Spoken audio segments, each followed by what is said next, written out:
Hello friends, देव classes में आपका स्वागत है। आज हम आए हैं सीटेट स्पेशल क्लास लेके। तो चलिए स्टार्ट करते हैं। जिन्हें भी सीटेट क्वालिफाई करना है, जो हमारे मित्र बंधु बीएड या डीएलएड कर रहे हैं, उन्हें सीटेट क्वालिफाई करना है। तो मैं ये बेसिक लेवल से बता रहा हूँ, एकदम जीरो लेवल से। तो इससे हम लोग करते हैं और आपका 100% सीटेट क्वालिफाई हो जाएगा। क्योंकि मैं भी खुद एक टीचर हूँ, मैंने भी सीटेट क्वालिफाई किया है, इसलिए मैं आपको बता रहा हूँ। तो आइए स्टार्ट करते हैं सीटेट स्पेशल क्लास। तो ये जो हम हिंदी का शिक्षण शास्त्र पहले करेंगे, ये हमारा 2 दिन का है। तो मैं फर्स्ट आज बता दे रहा हूँ, सेकेंड कल पार्ट 2 बना के कल मैं डाल दूँगा। तो आइए स्टार्ट करते हैं। तो फ्रेंड्स, पहले हम लोग देखेंगे, भाषा किसी की पैतृक संपत्ति नहीं है। ठीक है, ये हम लोग भाषा को हम लोग अर्जित करते हैं। ये पैतृक संपत्ति नहीं है कि कोई हमें मतलब एक से हमें अपने हमें अपने पिता से किसी को मिल जाए, भाई से मिल जाए, किसी से भी मिल जाए, ऐसा नहीं है। भाषा हम लोग खुद बोल के उसको अर्जित करते हैं। भाषा एक नियमबद्ध व्यवस्था है। भाषा जो है वो हम लोग एक नियम के थ्रू ही बोलते हैं। ऐसा नहीं कि मैंने कोई भी वर्ड आगे पीछे करके बोल दिया तो भाषा का कोई मतलब ही नहीं रह जाएगा, कोई मीनिंग ही नहीं निकलेगा उसका। तो हम लोग हर चीज़ को एक नियम बाय नियम बोलते हैं, पहले क्या बोलना है, बाद में क्या बोलना है, इससे उसका क्या अर्थ निकलेगा। इसलिए भाषा को एक नियमबद्ध व्यवस्था भी बोला गया है। ठीक है, भाषा एक सामाजिक वस्तु है। जो हमारी भाषा है वो एक सामाजिक वस्तु है, क्योंकि भाषा का उपयोग हम अकेले तो कर नहीं सकते हैं। हमेशा कहाँ करेंगे? समाज में करेंगे, एक दूसरे से। जैसे मैं भी आपसे बात कर रहा हूँ तो आप लोग सब मेरे समाज के अंदर आ गए। तो हम लोग भाषा का उपयोग हमेशा कहाँ कर सकते हैं? समाज में कर सकते हैं। भाषा अर्जन अनुकरण के माध्यम से होता है। जो हम लोग भाषा का अर्जन करते हैं वो अनुकरण के द्वारा ही होता है, किसी से सीख कर करते हैं। अनुकरण मतलब होता है किसी से सीखना। क्योंकि ऐसा तो नहीं है कि कोई मतलब बच्चे से मतलब पैदा लिया उसी समय से भाषा बोलने लगा। वो भी अपने गार्जियन से ही सीख के करता है, अपने माता पिता से सीख के ही भाषा को उपयोग करता है। ठीक है ना? तो भाषा क्या है? अनुकरण के माध्यम से सीखी जाती है। ठीक है, भाषा हम लोग अनुकरण के माध्यम से सीखते हैं। और भाषा जो है हमारी निरंतर परिवर्तनशील है। भाषा जो है वो हमेशा अपने आप को मॉडिफाई करते रहती है, चेंज होते रहती है। ठीक है ना? मतलब भाषा जो है पहले सब भोजपुरी में बोलते थे, उसके बाद अभी हिंदी भोजपुरी मिक्सिंग चल रहा है। एक समय आएगा कि सब हिंदी बोलेंगे, फिर ऐसा समय आएगा कि सब इंग्लिश ही बोलने लगेंगे। तो भाषा में हमेशा परिवर्तन होते रहता है। ठीक है, भाषा जो है हमेशा परिवर्तनशील होती है। और भाषा का प्रवाह, जो हमारी भाषा है उसका प्रवाह हमेशा जटिल से सरल की ओर होता है। ऐसा क्यों होता है? इसका मैं आपको उदाहरण भी देता हूँ। जटिल मतलब मुश्किल और सरल मतलब आसान। तो हम लोग कोई नई भाषा सीखते हैं। ठीक है, भाषा तो कोई सीख के पैदा होता नहीं है। भाषा हम लोग अर्जन करते हैं, हमेशा सीखते हैं अनुकरण के माध्यम से। किसी दूसरे से अनुकरण करके, किसी से सुन के, पढ़ के या सीख के, जैसे भी किसी के द्वारा ही सीखते हैं। भाषा तो हम लोग सीखे सिखाए पैदा लेते नहीं हैं। तो अनुकरण के माध्यम से भाषा सीखते हैं। तो जो हम नई भाषा सीखते हैं उसे सीखने में हमें बहुत मुश्किलों का सामना करना पड़ता है, यानी कि वो बहुत जटिल प्रक्रिया होती है। लेकिन जब हम उसे सीख जाते हैं तो उससे बोलने में, जैसे हम लोग हिंदी ही सीखते हैं, बच्चे रहते हैं तो कुछ भी बोलते हैं, लेकिन जब सीख जाते हैं तो आसानी से किसी भी बात को बोल लेते हैं। तो वो हम लोग के लिए क्या हो जाती है? सरल हो जाती है, यानी कि बहुत आसान। इसलिए इसका प्रवाह हमेशा कहा गया है कि भाषा का प्रवाह कहाँ से होता है? जटिल से सरल होता है। ये चीज़ हमें हम फ्रेंड्स याद रखनी है कि भाषा का प्रवाह जटिल से सरल की ओर होता है, क्योंकि ये बहुत ही इम्पोर्टेंट है। VVI है, ये हमारे एग्ज़ाम में पूछा जाता है। ठीक है, तो ये हमें हमेशा याद रखना है कि भाषा का प्रवाह किधर से होता है? जटिल से सरल की ओर। और भाषा को हमेशा अर्जित किया जाता है। भाषा पैतृक संपत्ति नहीं होती है। ये 2 पॉइंट्स फ्रेंड एग्ज़ाम में बहुत इंपॉर्टेंट है, तो ये 2 पॉइंट हम लोग हमेशा याद रखेंगे। ठीक है फ्रेंड्स, भाषा अर्जित की जाती है और इसका प्रवाह हमेशा जटिल से सरल की ओर होता है। आइए आगे देखते हैं। भाषा का संप्रेषण जो होता है वो होता है कम्युनिकेशन, यानी कि हम किसी से बात करते हैं। भाषा जो है वो कि आपसी बातचीत करने का सर्वोत्तम माध्यम है। जैसे कि हम लोग भारत में रहते हैं, कोई दूसरे देश में रहता है, उसकी भाषा हमें आती है तो हम लोग आसानी से बातचीत कर सकते हैं। अभी जो हम लोग का मल्टी यूनिवर्सल लैंग्वेज है वो है इंग्लिश अधिकतर देशों में बोली जाती है। उसके माध्यम से हम दूसरों की बातों को भी आसानी से समझ सकते हैं, अपनी भाषा को भी आसानी से अपनी भी बातों को रख सकते हैं। ठीक है। जिसका हमें क्या फ़ायदा, ग्लोबलाइजेशन जिसको हम लोग बोलते हैं, कि वैश्विक स्तर पे किसी अपना सामान आपको विदेश में बेचना है तो आपने इंग्लिश में अपना डाल दिया उसका एडवर्टाइजमेंट, तो आसानी से उन्होंने भी पढ़ा और ख़रीद लिया। तो ये हम लोग का कम्युनिकेशन का एक सबसे अच्छा साधन है। ठीक है, कम्युनिकेशन का हमारा बहुत अच्छा साधन है भाषा का संप्रेषण, यानी कि अपनी बातों को व्यक्त करने का सबसे अच्छा साधन है भाषा। जो हमारी भाषा है वो ध्वनि, शब्दों, वाक्यों आदि का एक समूह है जो बहुत सारी चीज़ों को मिला के भाषा बनती है। ठीक है, ये तो हम लोग जानते ही हैं। और फिर आगे बढ़ते हैं। जो हमारा संयुक्त परिवार होता है उनके जो वो हमारे बच्चे रहते हैं संयुक्त परिवार के, उनका भाषा का विकास बेहतर होता है, क्योंकि वो जितने उनके बड़े बुजुर्ग घर में जितने आदमी से बच्चे बात करेंगे उतना अच्छा उनका भाषा का विकास होगा, उतना जल्दी वो मतलब अनुकरण करेंगे, उनका सीखेंगे, क्योंकि जितने परिवार रहेंगे उतना उनको बोलने के चांसेस भी ज़्यादा मिलेंगे।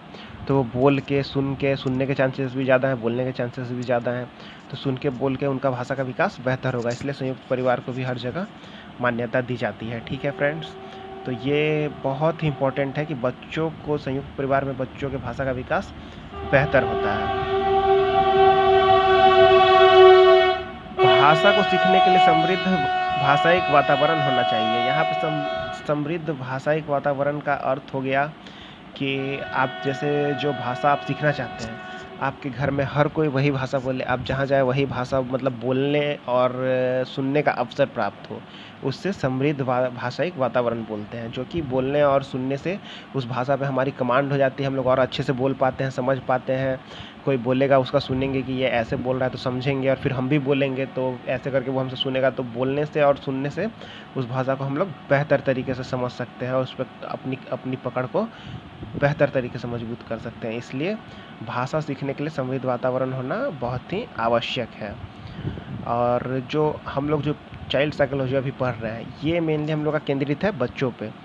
तो इसमें मेनली हमें ये समझना है कि बच्चों को अभिव्यक्ति का पूरा मौका मिलना चाहिए, यानी कि उन्हें अपनी बात रखने के लिए हमेशा घर में स्थान मिलना चाहिए। ऐसा नहीं कि वो बोल रहा है तो उसे चुप करा दे के तुम बच्चे हो तुम क्या बोलोगे, नहीं, उसे अपनी बात रखने के पूरा अवसर दे, उसे डांटे नहीं, उसे बोले कि हाँ तुम भी ठीक बोल रहे हो लेकिन ऐसा नहीं ऐसा होगा। तो बच्चों को बोलने का पूरा अवसर देना चाहिए। बच्चों को अभिव्यक्ति की आज़ादी नहीं मिलने पर, बच्चों को अपने बोलने की जो इच्छा होती है वो नहीं मिलने पर प्रतिभाशाली बच्चे भी मंदबुद्धि बच्चे जैसा व्यवहार करने लगते हैं। जो बहुत प्रतिभाशाली बच्चा है वो भी मंदबुद्धि बच्चे ऐसा व्यवहार करने लगेगा कि अगर उसे नहीं, अगर बोलने का सही मतलब घर में नहीं मिलता है तो वो सोचेगा कि अरे यार हम तो बोलते हैं तो कुछ मतलब हो ही नहीं पाता है, कोई मेरी बात सुनना नहीं चाहता है, यानी कि मतलब मैं ऐसे करके वो अंदर ही अंदर कुंठित हो जाएगा। और अगर हम लोग उसे अभिव्यक्ति की आज़ादी देते हैं उसे लगेगा कि नहीं यार मैं भी कुछ कर सकता हूँ, ऐसा करके वो आगे बढ़ेगा।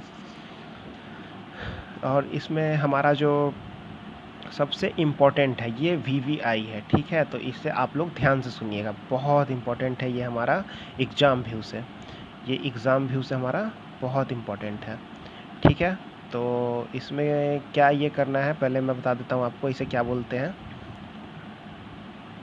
ये हमारा है LSRW। ठीक है, LSRW यानी कि बच्चों के जितने कौशल LSRW विकसित होंगे वे उतने स्पष्ट और सटीक और तार्किक ढंग से भाषा का इस्तेमाल कर सकेंगे। तो पहले हमें ये टर्म समझना है कि LSRW क्या है। तो L से होता है लिसनिंग यानी कि सुनना, S से होता है स्पीकिंग यानी कि बोलना, और R से होता है रीडिंग यानी कि पढ़ना, और W से होता है राइटिंग यानी कि लिखना। ठीक है, तो ये क्रमबद्ध तरीके से होता है, ऐसा नहीं कि पहले कुछ भी हो जाएगा। पहले बच्चा क्या करेगा, सुनेगा, फिर बच्चा क्या करेगा, सुन के उसको बोलेगा, फिर बोलने के बाद वो पढ़ेगा, और पढ़ने के बाद फिर वो लिखेगा। तो सबसे पहले बच्चा क्या करता है, सुनता है, फिर बोलता है, फिर पढ़ता है, और तब जाके वो लिखना चालू करता है। तो अगर बच्चे इस क्रम में सीखते हैं तो वो एक बेहतर तरीके से सीख पाएंगे। ठीक है, इसी को हम लोग क्या बोलते हैं, LSRW यानी कि listening, speaking, reading and writing. तो ये हमारे एग्ज़ाम व्यू से बहुत इंपॉर्टेंट है फ्रेंड्स। ये एग्ज़ाम में पूछ देता है कि LSRW में से कोई भी पूछ देगा आपसे कि इसका मीनिंग क्या होता है। तो L से लिसनिंग हो गई, S से स्पीकिंग हो गई बोलना, R से रीडिंग हो गई पढ़ना, W से राइटिंग हो गई लिखना। तो बच्चों में ये कौशल जितने अच्छे तरीके से विकसित होंगे उतना ही हमारा बच्चे का ग्रोथ हाई जाएगा। ठीक है, तो हमारा बच्चा उतना ही तेज़ होगा पढ़ने में, उतने ही अच्छे तरीके से समझेगा और अपनी बातों को उतने अच्छे तरीके से रख पाएगा हम लोग के सामने। ठीक है, तो LSR का मतलब आप लोग समझ ही गए होंगे, LSRW का।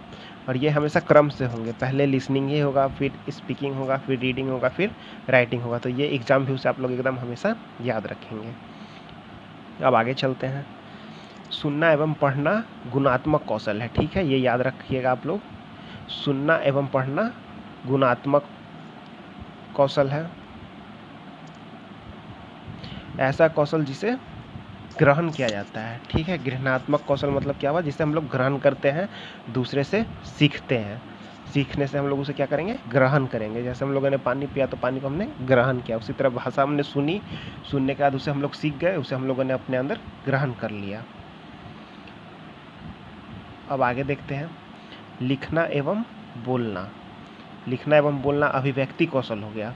अभिव्यक्ति मतलब कि बोलना, अपनी बातों को रखना। अभिव्यक्ति की आज़ादी शब्द तो आप लोगों ने सुना ही होगा।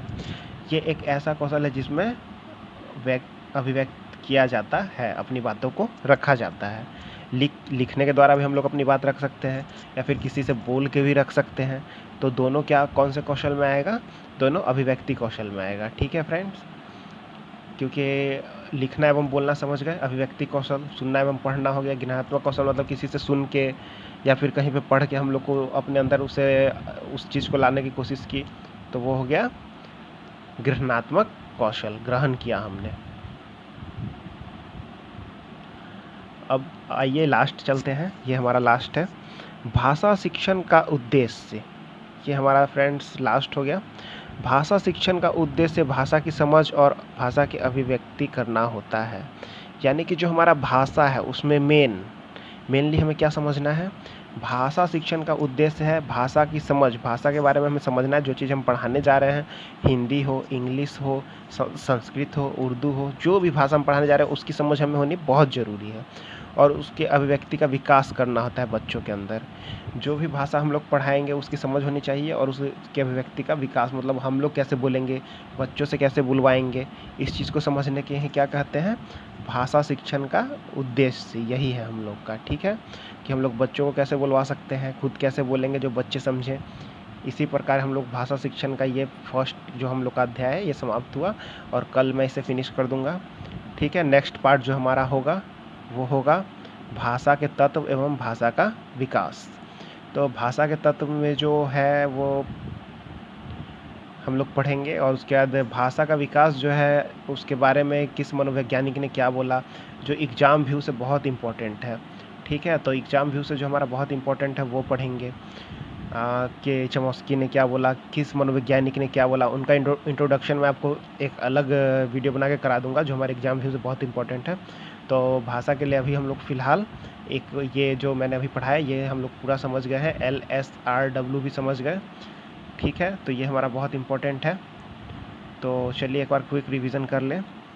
भाषा किसी पैतृक संपत्ति नहीं है, भाषा अनुकरण के माध्यम से सीखी जाती है और भाषा परिवर्तनशील है, ये तो हम जान ही रहे हैं।